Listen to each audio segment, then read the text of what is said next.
Hey everyone, it's the Darknet Admin, and today we're going to talk about description fields. Description fields, to use or not to use? The answer is actually depends, but most cases, yes. You may be asking, when I say description fields, what do I mean? I mean, these are the description fields that you see on custom fields, flows, validation rules, record types, profiles, apps, and any other metadata types of transactions.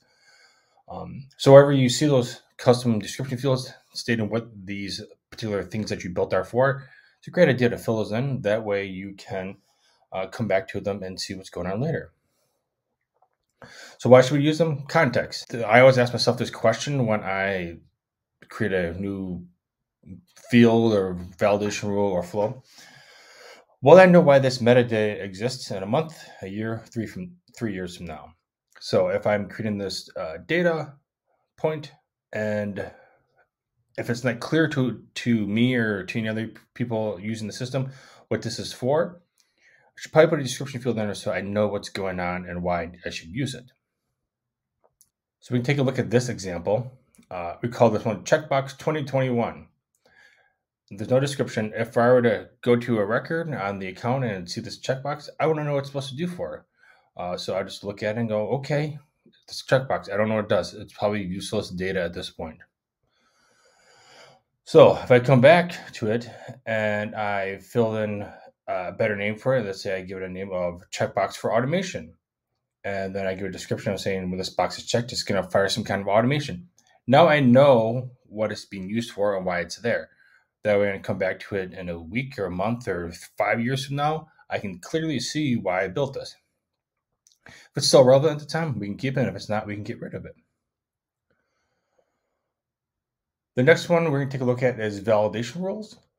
We could have this rule right here. The name is called address. There's we have to look at the condition to figure out what's going on. So the name's not helpful. We have to look at the condition, what's going on. We don't know what's going on. Whereas if we flipped it,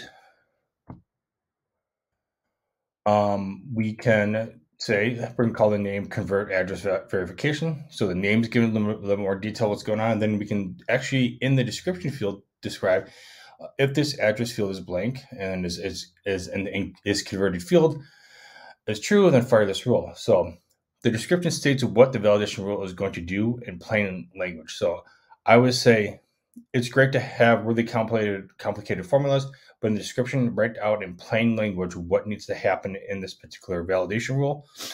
That way, when I come to this as a user, I can read the description and say, okay, this is what it's supposed to do, and then I can look at the condition there, most likely the formula, to see what's going on. Sometimes what the description doesn't always match with the formula, so we can always modify things in the future so we know what's going on. This is really helpful when you have a lot of conditions in your arrow formula. That way, you can easily read the description and figure out what it's supposed to be doing. And then if things aren't working the way they're supposed to, you can dive a little bit deeper into the actual formula. On a record type, you may be wondering, why should I put a description field in there? If we have one that's called product one lead, we don't know what product one lead means. Like, is this for every product? Is this for a particular product?